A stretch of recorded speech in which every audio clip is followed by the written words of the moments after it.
सिपाही की माँ से है। पड़ोस की कुंती उसकी पड़ोसी है, वह आती है और कहती है कि देखो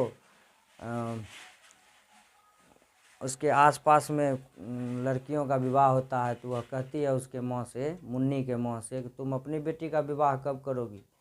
तो मुन्नी की माँ कहती है उससे कि अगर उसका भाई मानक जब आएगा तो कुछ पैसे लेकर के आएगा, तब मैं अच्छे घर देख करके मुन्नी के हाथ पीले कर दूंगा। अभी मैं कैसे करूं, कौन मुझे पैसा देगा, मेरे पास हाथ खाली है, कैसे मुन्नी का मैं हाथ पीले कर दूं। यही है, सिपाही की माँ से है, मोहन राकेश का लिखा हुआ एक अंकी है यह। वसुंधरा भोगी मानव और धर्मांध मानव एक ही सिक्के के दो पहलू हैं।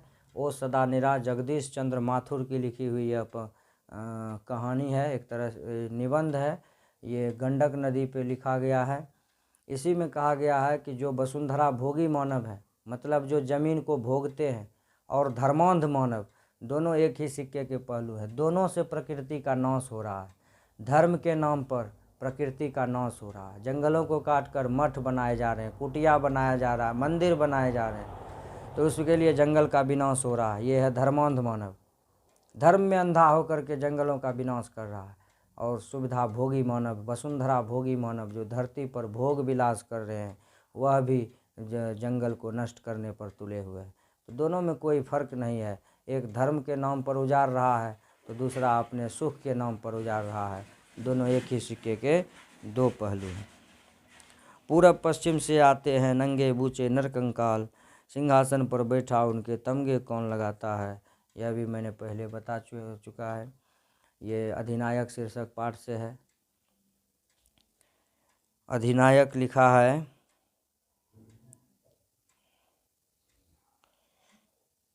अभी भी याद नहीं आ रहा,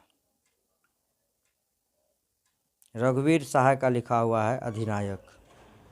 हाँ, रघुवीर सहाय का है, रघुवीर सहाय का लिखा हुआ अधिनायक शीर्षक पाठ। उन्होंने ही कहा है कि पूरब पश्चिम से आते हैं, मतलब पूरे भारतवर्ष में नंगे बूचे नरकंकाल, खाना नहीं मिल रहा, जिसके कारण शरीर सूख करके हड्डी हो रहा, उसकी हड्डियां दिख रही है, कंकाल के जैसा दिख रहा है। फिर भी वहाँ सिंहासन पर बैठे हुए, शरीर पर पहनने को कपड़ा नहीं, और जिस रास्ते से वो आएंगे वहाँ कारपेट बचे हुए, मखमल बिछा हुआ है। खाने के लिए अन्न नहीं, उस पर अन्न की वर्षा हो रही है, फूलों की वर्षा हो रही है, फलों की वर्षा हो रही है।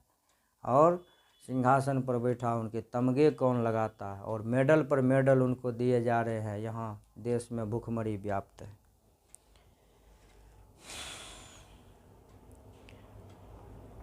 कितना क्रूर समाज में रह रहे हैं हम, ये पढ़ा चुके हैं। अगला है, भक्ति विमुख जे धर्म से सब अधर्म करी गाये। ये कबीरदास ने कहा है। नाभादास जी के छप्पे में कबीरदास जी के बारे में कहा गया है, जिसमें कहा कि भक्ति से विमुख होकर के जो भी मनुष्य धर्म करता है, वह अनजाने में भी उससे अधर्म ही हो जाता है।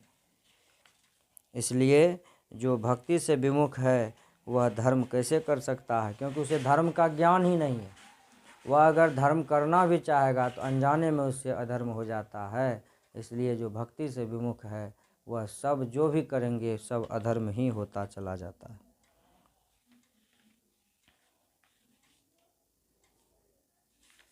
अगला है,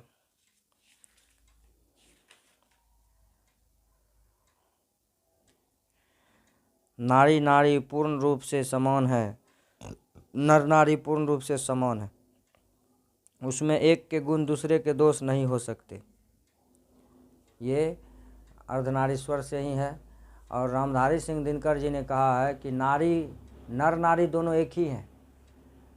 इसलिए तो भगवान शिव ने आधा शिव आधा पार्वती बन करके दुनिया के लोगों को यह सीख दिया है कि नर और नारी में भेद नहीं है। जब नारी में आधा नर है, अगर नर को देखा जाए तो उसमें आधी नारी है। इसलिए अर्धनारीश्वर रूप भगवान शिव ने बनाया है, या उसका कल्पित रूप लेखक कवि ने प्रस्तुत किया है।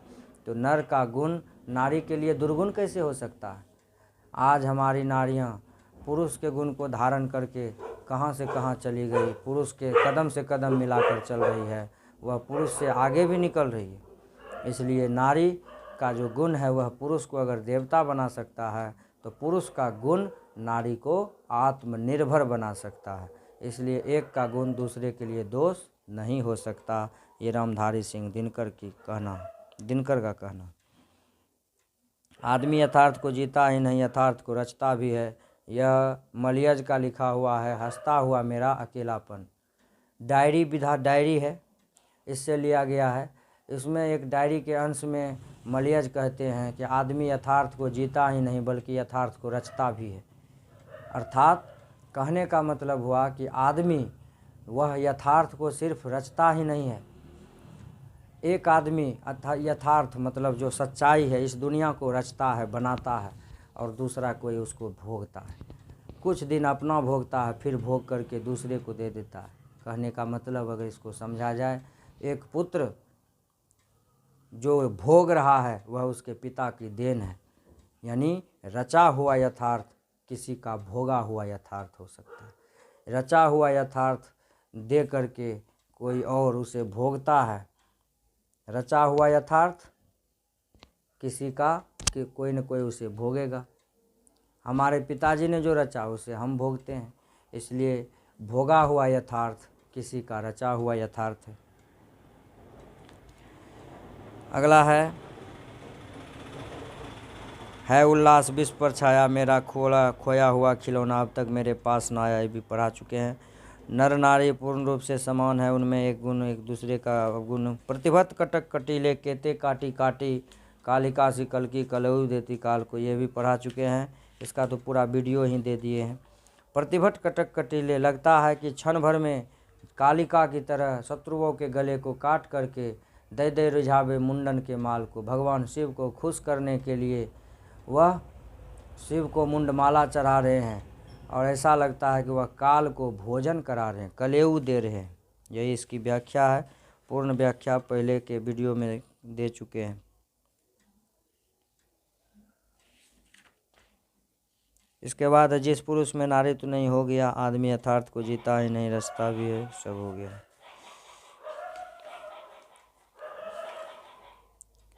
मिलाने वाला जो है, आप लोग जैसे गजानन के बारे में समास पूछ रहा है। गजानन का देखिए कि दूसरा नाम होता है कि नहीं।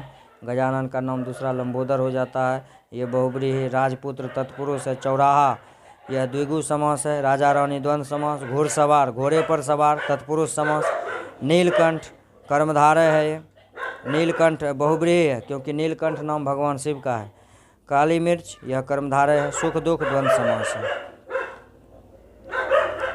इस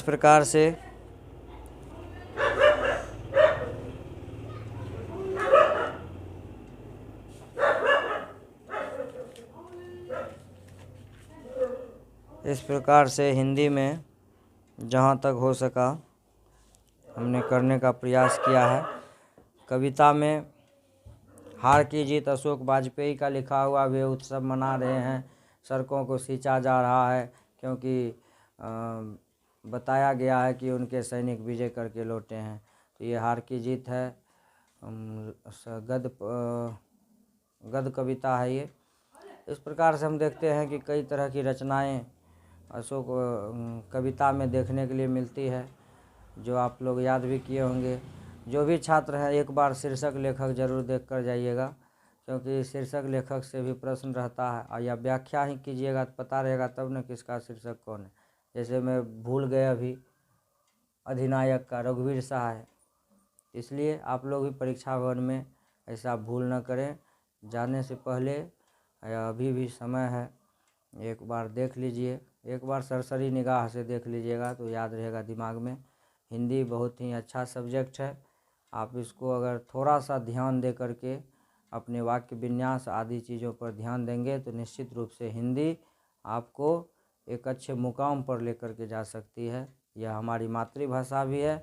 अगर शुद्धता का ध्यान रखते हुए और वाक्य विन्यास का ध्यान रखते हुए हम सभी प्रश्नों का जवाब देते हैं तो निश्चित रूप से हिंदी में 80+ मार्क्स आने का संभावना बना रहता है। तो आप लोगों से आशा है कि जो हमारे छात्र हैं उनको तो पूरा हिंदी हमने पढ़ा दिया है, संक्षेपण वगैरह सब भी पढ़ाया हुआ है। तो संक्षेपण के बारे में भी थोड़ा सा जान लीजिए। संक्षेपण का अर्थ होता है बहुत बड़ी लंबे चौड़े बात को संक्षिप्त करके उसका भाव स्पष्ट कर देना कि आखिर इतना कहने का भाव क्या है। तो इसी को संक्षेपण कहते हैं। संक्षेपण करने का तरीका है, एक शब्द को गिनेंगे, उसको 3 से भाग देंगे। संक्षेपण जो करने के लिए दिया गया है उसको हम एक बार बढ़िया से पढ़ लेंगे। पढ़ने के बाद उसका जो उचित शीर्षक होता है, शीर्षक लिखेंगे, कुल शब्द लिखेंगे, संक्षेपण शब्द लिखेंगे और अंत में उसका संक्षेपण कर देंगे। चलिए, इस वीडियो में आज के लिए बस इतना ही। हर हर महादेव। आप लोगों से आशा है कि आपका जो परीक्षा है हिंदी का, वह आपके लिए एक मार्केबल सब्जेक्ट बने। अच्छा से अच्छा फुल मार्क्स, कम से कम 75 to 80, ये आशा है कि आप लोग इतना मार्क्स ज़रूर लाएंगे। इसी आशा विश्वास के साथ महादेव से हम दया मांगते हैं कि आप सभी छात्रों का यह एग्ज़ाम बहुत ही अच्छा जाए। हर हर महादेव।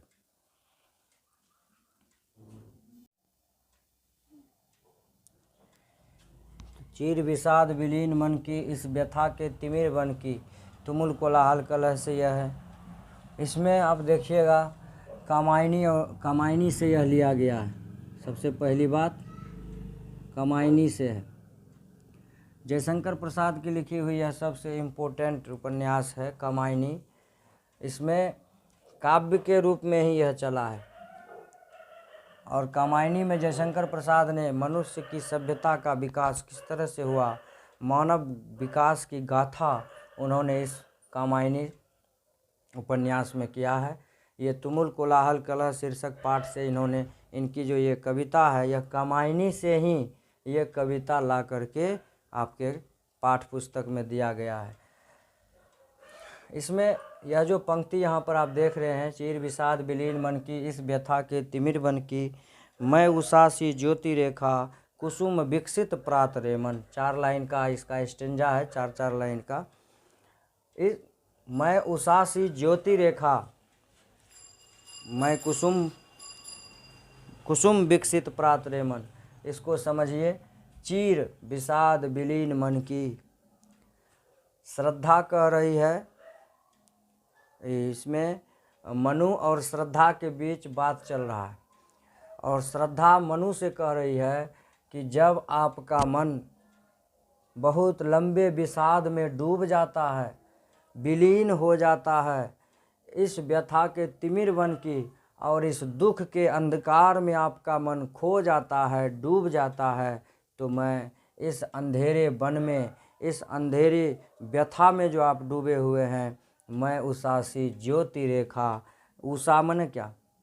भोर की पहली किरण, आशा का किरण, आशा का किरण बन कर के मैं आपके जीवन में आती हूँ। और कुसुम विकसित प्रात रे मन, आप अंधेरे में डूबे हुए थे, दुखों में डूबे हुए थे, लेकिन मैं कुसुम विकसित प्रात रे मन, जैसे फूलों से फूल खिले हुए भोर की तरह मैं आपको शांति देता हूँ। तुमुल कोलाहल कलह में, मैं हृदय की बात रे मन। बड़ा ही सुंदर कविता है। कभी परीक्षा के बाद मौका मिला तो इस कविता का मैं पूरा व्याख्या अपलोड कर दूंगा। अगर विद्यार्थी का मांग हुआ तो ऐसे वीडियो बनाने से कोई फ़ायदा नहीं। अगर देखेंगे नहीं तो उसको बना के क्या होगा। तो चीर विषाद विलीन मन की आप समझ गए। प्रस्तुत पंक्ति कहाँ से आया है मालूम हो गया, कामायनी से लिया गया है, तुमुल कोलाहल कलह पाठ से लिया गया है और यह कविता कामायनी से लिया गया है। श्रद्धा और मनु में बातचीत हो रहा है और वो एक दूसरे, श्रद्धा जो है वह मनु को समझा रही है। मनु जो है ना, जीवन और जगत के प्रति उदास हो गया है, इसलिए श्रद्धा उसे समझाती है कि एक स्त्री का भी पुरुष के जीवन में क्या महत्व है। अगले मॉडल सेट में चलते हैं। इसकी व्याख्या, क्वेश्चन आंसर तो आप लोग कर ही लीजिएगा। संपूर्ण क्रांति का सारांश है, आप जानते होंगे। लहना सिंह का चारित्रिक विशेषता तो बढ़िया से जानते हैं। गांव का घर कविता का भाव, ये भी आप लोगों को मालूम होगा। गांव का घर कविता ज्ञानेंद्र पति का लिखा हुआ है। गांव का घर, ये ज्ञानेंद्र पति का लिखा हुआ है। ज्ञानेंद्र पति, इन्होंने गांव के घर में बताया है कि आधा कविता इन्होंने पुराने गांव का चित्रण किया है कि गांव में पहले क्या होता था। बूढ़े ग्वाला दादा आते थे और घर के दरवाजे के बगल में गेरू से लिपा हुआ जो भीत होता था उस पर औठा का निशान लगाते थे दूध में डुबा करके, और 1 महीने का हिसाब उस औठा को गिन करके ही होता था। तो इस प्रकार से इन्होंने गांव का पूरा चित्र उभारा है। और हाथी को जैसे गजदंत अपना दांत गंवा करके गिर पड़ा हो, सर्कस का प्रकाश बुलौआ के बारे में इन्होंने कहा है कि सर्कस का प्रकाश बुलौआ आज ऐसे गायब हो गया है जैसे गजदंत गज अपना दांत हाथी अपना गजदंत गवा करके धराम से गिर पड़ा हो। तो ये गांव के घर में ज्ञानेंद्र पति ने ये बताया है। सर्कस का प्रकाश बुलौआ पढ़े होंगे आप लोगों को मालूम होगा। इसके बाद है प्यारे नन्हे बेटे को, विनोद कुमार शुक्ल का लिखा हुआ है। प्यारे नन्हे बेटे को, इसमें लोहा का क्षेत्र है भिलाई, और ये कवि वहीं के रहने वाले हैं, विनोद कुमार शुक्ल।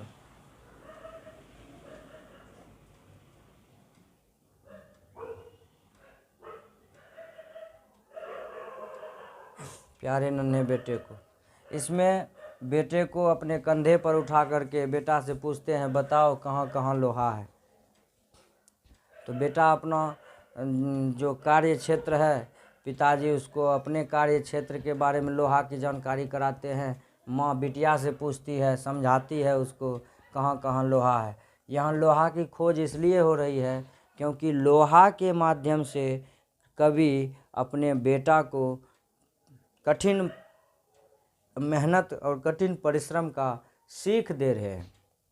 और अंत में कवि कहते हैं, हर बोझ उठाने वाली दबी सताई लोहा, मतलब ऐसी महिला जो ज़िंदगी भर खटती रहती है, काम करती रहती है, वही तो लोहा का प्रतीक है।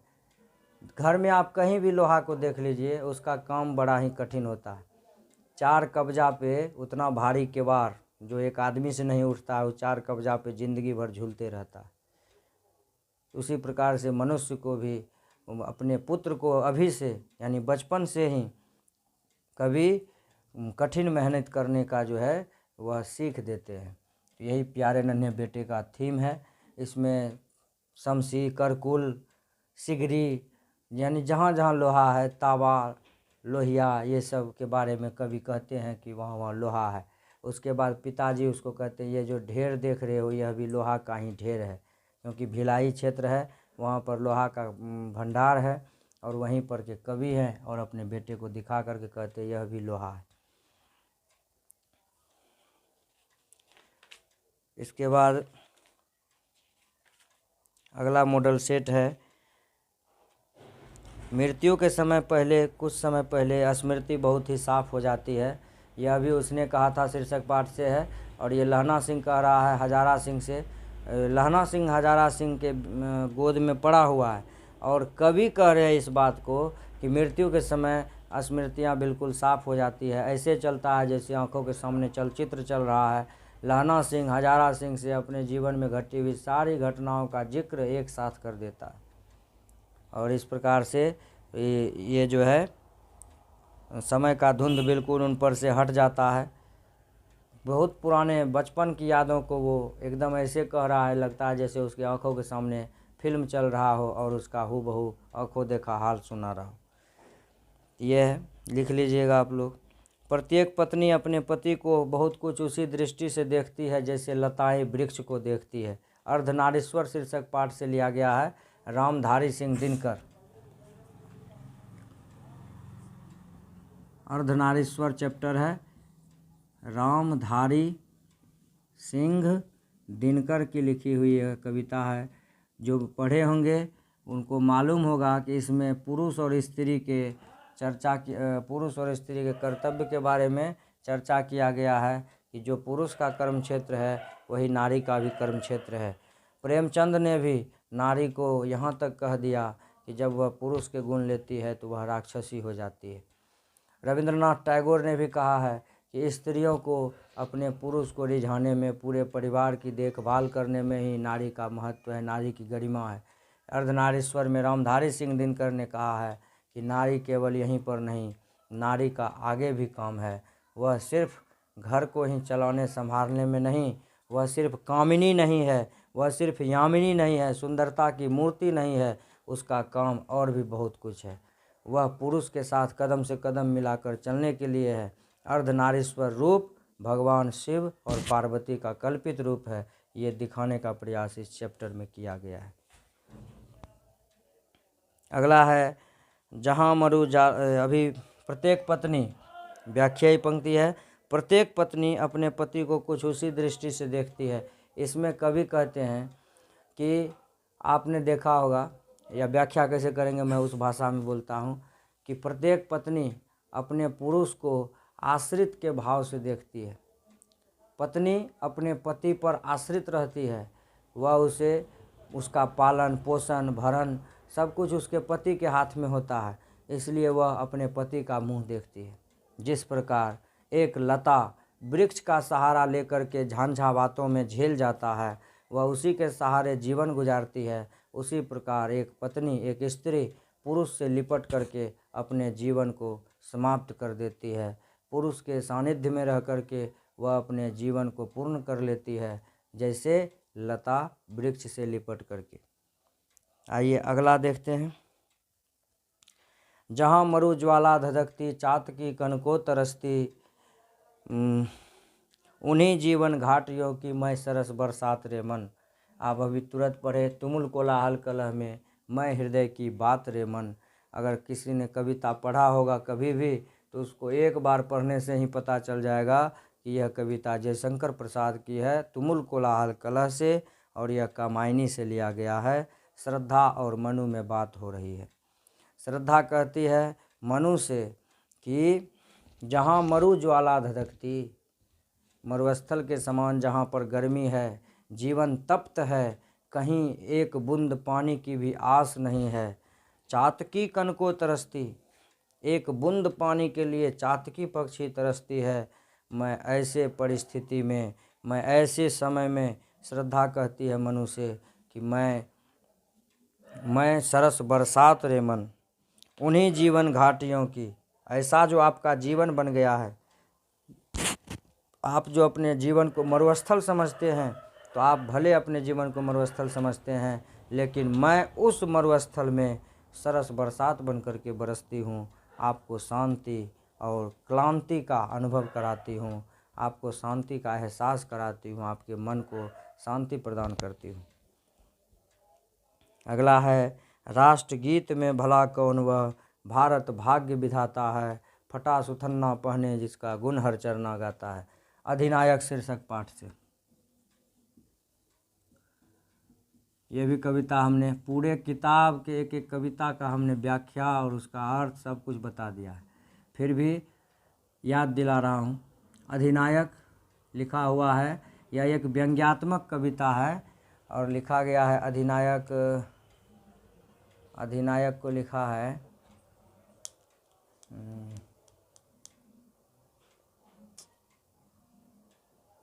ये मेरे दिमाग में नहीं आ रहा है। अधिनायक को लिखा है, अधिनायक कविता है फटा सुथन्ना पहने जिसके, राष्ट्रगीत में भला कौन वह, भारत भाग्य विधाता है, फटा सुथन्ना पहने जिसका गुण हर चरना गाता है। यह अधिनायक शीर्षक पाठ से लिया गया है और इसके रचनाकार हैं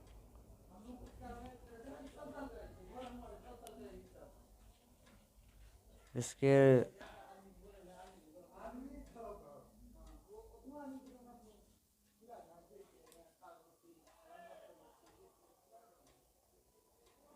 रचनाकार का मैं नाम भूल रहा हूँ। अधिनायक,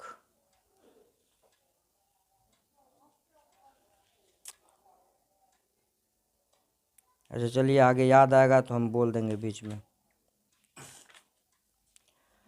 तो राष्ट्रगीत में भला कौन वह, भारत भाग्य विधाता है। कवि व्यंग करते हुए कहते हैं कि राष्ट्रगीत में जो गाया जाता है जन गण मन अधिनायक जय हो भारत भाग्य विधाता, ये जो गाया जाता है, ये भारत का भाग्य विधाता कौन है? भारत की 33 करोड़ जनता, अब तो 133 करोड़ हो गया, 130 करोड़। ये उस समय की जो स्थिति थी, उस समय 33 करोड़ जनता थी। कवि कहते हैं कि 33 करोड़ भारत की जनता भूखे नंगे है, उसके शरीर पर वस्त्र नहीं है, फिर भी वह कौन भारत का भाग्य विधाता है जिसके डर से यह हरचरना फटा सुथन्ना पहने हुए, शरीर पर अच्छा कपड़ा नहीं है, फिर भी राष्ट्रीय पर्व के दिन फटा सुथन्ना पहने हुए उस भारत भाग्य विधाता का गुणगान कर रहा है। आखिर वह कौन है? कौन है वो जन जन महाबली छत्र? इसके बाद उसमें व्यंग किया गया है कि पूरब पश्चिम से आते हैं नंगे बूचे नरकंकाल, ढोल बजाकर छत्र लगाकर तमगे कौन लगाता है। इसी प्रकार से कविता है। तो ये अधिनायक में पूरा एकदम सत्ताधारी पक्ष पर जो है, उस समय के जो शासन व्यवस्था में थे उसके ऊपर यह करारा प्रहार है, और यह एक व्यंग्यात्मक कविता है अधिनायक।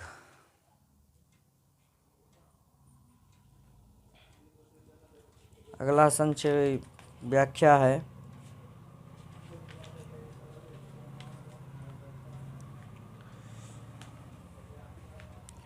आपुन खाक नंद मुख नावत सो छवि कहत न बनिया। यहाँ पर कवि कह रहे हैं आपुन खात नंद मुख नावत। ये सूरदास जी की कविता है, सूरदास जी का लिखा हुआ पद, जिसका मैंने वीडियो पहले अपलोड कर दिया है। आपुन खाक, कृष्ण अपने नंद बाबा की गोद में बैठ करके दही मिश्री को मिला करके कुछ अपने मुंह में लेते हैं, कुछ नंद बाबा के मुंह में खिलाते हैं। यह छवि कहते देखते नहीं बनती है और इसका वर्णन करते हुए नहीं बनता है। सो छवि कहत न बनिया, यही था इसका व्याख्या पंक्ति, और ये लिया गया है सूरदास के पद से।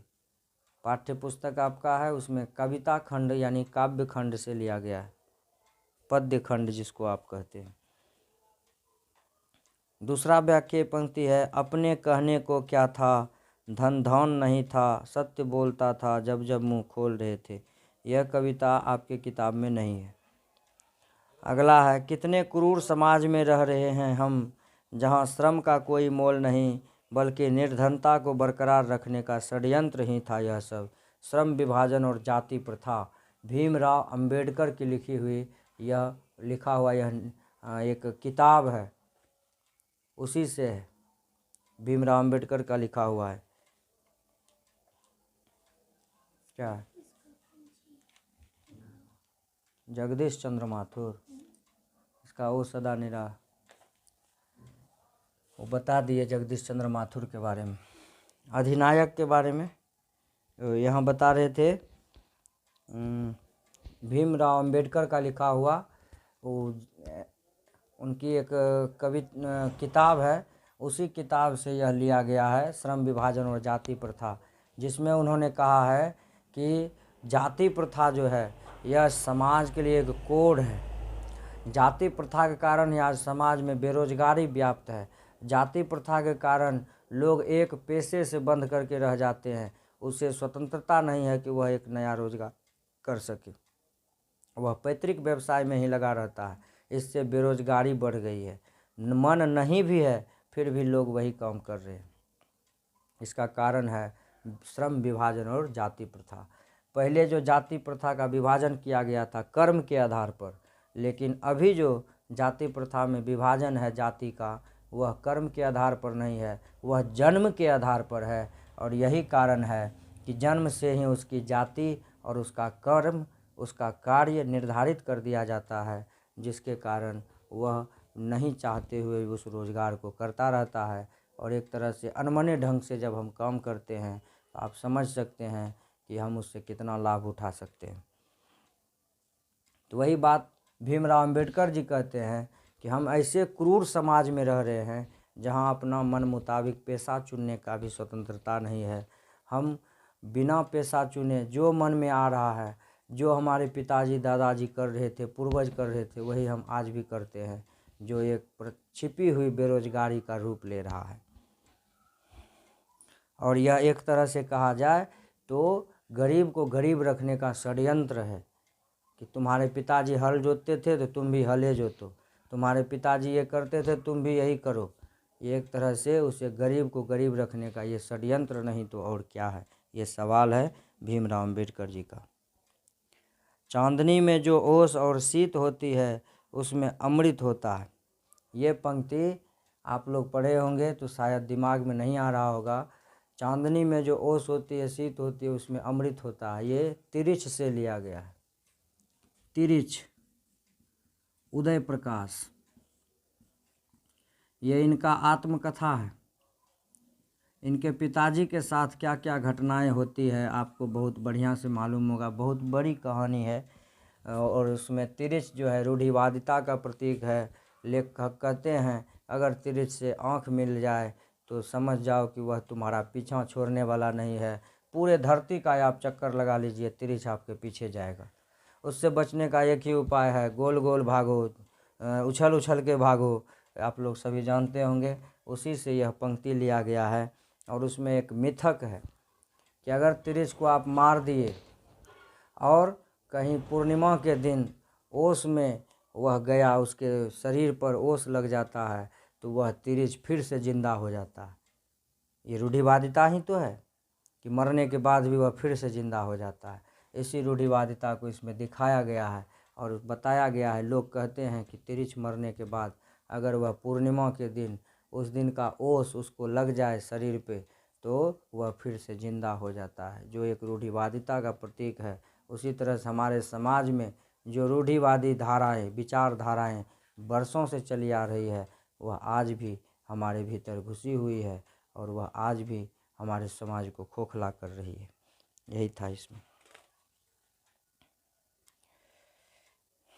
इसमें कुछ समास विग्रह भी है, मैं कर देता हूँ। जैसे पीताम्बर है, पीताम्बर पीला हो जो अंबर, ऐसे समास तो मैंने पढ़ा दिया है। ये हो गया आपको कर्मधारय। यथाशक्ति, अव्ययी भाव, माता पिता दोनों प्रधान द्वंद्व समास। त्रिभुवन, ये द्विगु समास है। कमल नयन कर्मधारय है। पर्यायवाची कह रहा है, पर्यायवाची आप लोग को मालूम ही होगा। किताब, पुस्तक, ग्रंथ, पोथी विष्णु का तो बहुत सारा है। पिता का भी जनक, पितृ, नदी का सरिता, तटनी, तरनी, ये सभी हो गया। कलम का लेखनी होगा, मसी हो गया। किरण का मयूखे, प्रकाश। आँख का नेत्रलोचन, नयन। ईश्वर का जानवे करते हैं आप लोग, प्रभु, भगवान। अगला है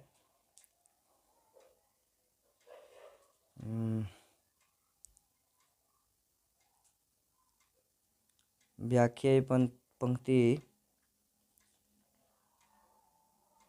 हाँ, और अब घर जाओ तो कह देना कि मुझे जो उसने कहा था मैंने कर दिया। उसने कहा था कहानी से, उसने कहा था कहानी में लहना सिंह घायल होकर के पड़ा हुआ है। सूबेदार और उसका बेटा बोधा सिंह, गाड़ी आया था फौज के तरफ से, उसमें चढ़ कर के जाता है और इसको भी ले जाने की बहुत जिद करता है, लेकिन कहते हैं आप लोग जाओ, अब फिर लौट कर जब गाड़ी आएगी तो हम जाएंगे। तो लहना सिंह कहता है कि सूबेदार, अब की बार जब लौट कर के आप घर जाइएगा तो सूबेदारनी से कह दीजिएगा, आप उनसे कह दीजिएगा उन्होंने जो कहा था मैंने वो वचन पूरा कर दिया।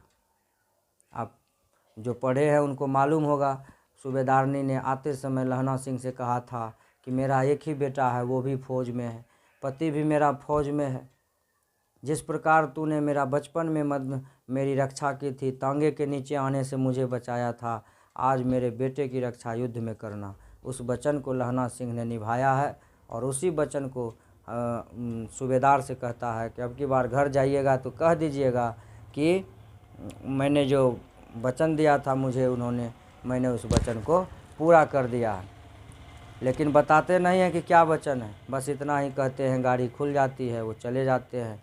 लहना सिंह या हजारा सिंह के गोद में पड़ा करा रहा है। तो यही इसकी व्याख्या है। अगला पंक्ति है, जिस पुरुष में नारित्व नहीं वह अपूर्ण है। अर्धनारीश्वर शीर्षक पाठ से रामधारी सिंह दिनकर का लिखा हुआ है, अर्धनारीश्वर। इसी में कहा गया है कि जिस पुरुष में नारित्व नहीं वह अपूर्ण है, अर्थात जिस पुरुष में नारी का गुण नहीं है, जिस पुरुष में नारी की ममता, दया, त्याग, तपस्या, तपोबल ये नहीं है, वह पुरुष अपूर्ण है, क्योंकि पुरुष का स्वभाव है कर्कशता, कठोरता, धैर्यवान होना, ये सब पुरुष का गुण है। अगर उसमें नारी का भी गुण आ जाता है तो वह देवता तुल्य हो जाते हैं, उसमें देवता वाला गुण आ जाता है। ये कहना है रामधारी सिंह दिनकर जी का। और जब तक पुरुष में नारी का गुण नहीं रहेगा वह अधूरा है, और नारी में पुरुष का गुण नहीं रहेगा तो नारी अधूरी है। इसलिए हर पुरुष में नारी और हर नारी में पुरुष का होना उसे पूर्ण बनाता है, तभी तो अर्धनारीश्वर का जो कल्पित रूप है वह शाश्वत हो सकेगा। फिर भी रोता ही रहता है, नहीं मानता है मन मेरा, बड़ा जटिल निरस लगता है, सूना सूना जीवन मेरा। ये पुत्र वियोग से है।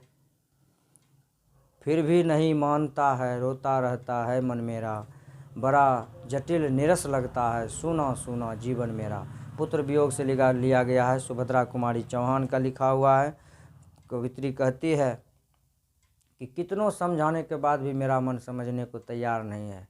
यह मन जो है यह नहीं समझता है। मेरा मन बार बार रह रह करके अपने पुत्र को याद करता है, व्यथित हो जाता है, दुख दर्द जो है वह फिर से याद आ जाता है। नहीं मानता है मन मेरा, मेरा मन मानने को तैयार नहीं है कि मेरा पुत्र मुझसे छिन गया है या मुझसे बहुत दूर चला गया है।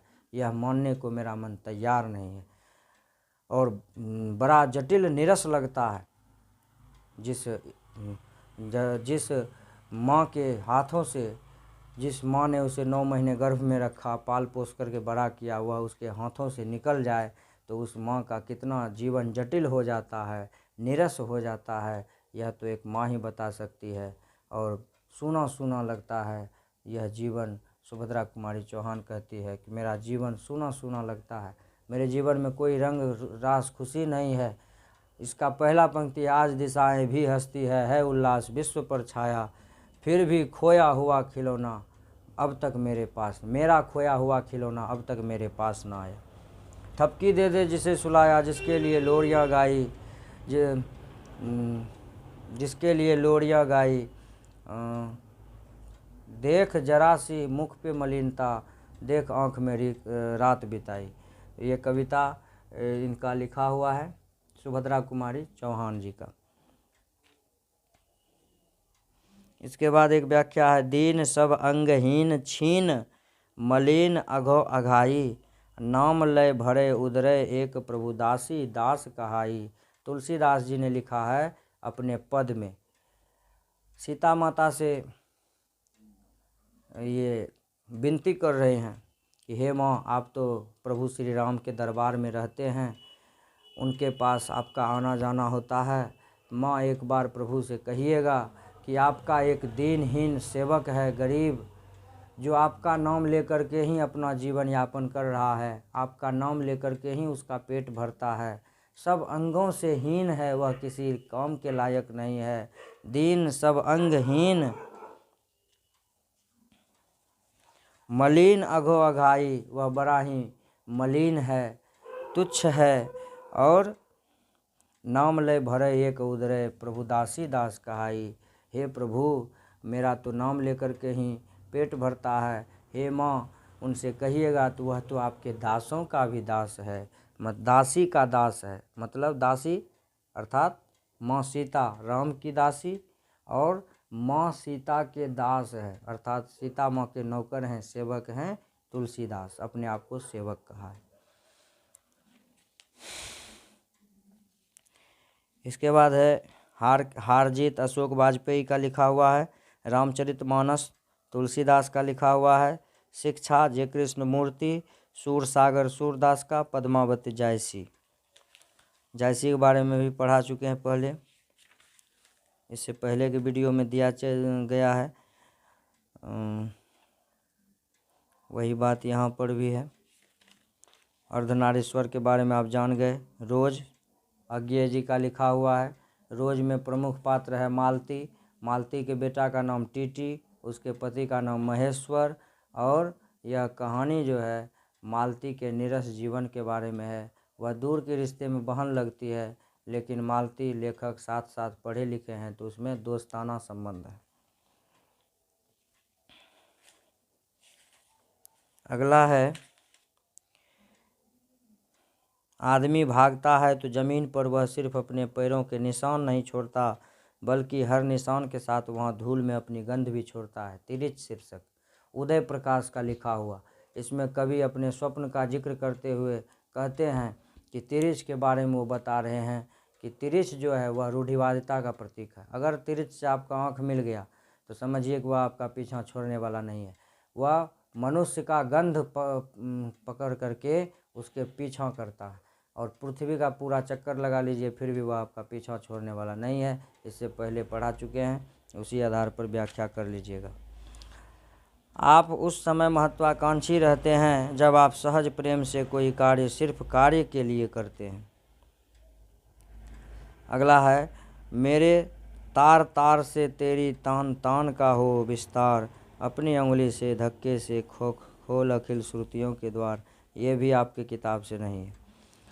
अपने कहने को क्या था, धन धान नहीं था, सत्य बोलता था जब जब मुंह खोल रहा था। यह भी आपकी किताब से नहीं है। इसके बाद अगला है, निमोनिया से मरने वाले को मुरब्बे नहीं मिलते। उसने कहा था शीर्षक पाठ में। लहना सिंह और हजारा सिंह के बीच में बात होती है। लहना सिंह क्या करता है कि अपना गर्म कोट, जर्सी, कंबल ये सब बोधा सिंह को दे देता है।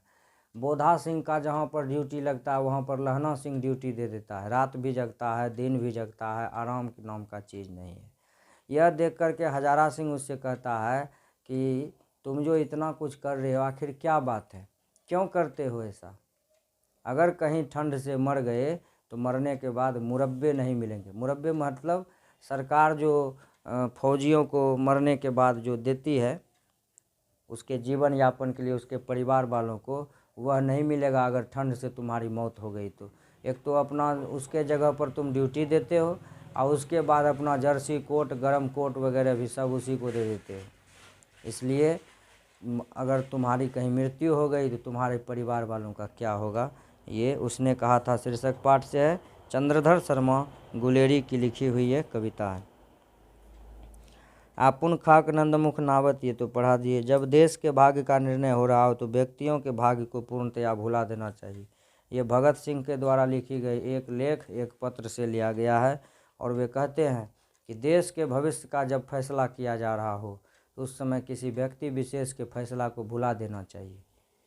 एक व्यक्ति विशेष को लेकर के पूरे देश के फैसले को प्रभावित नहीं होना देना चाहिए।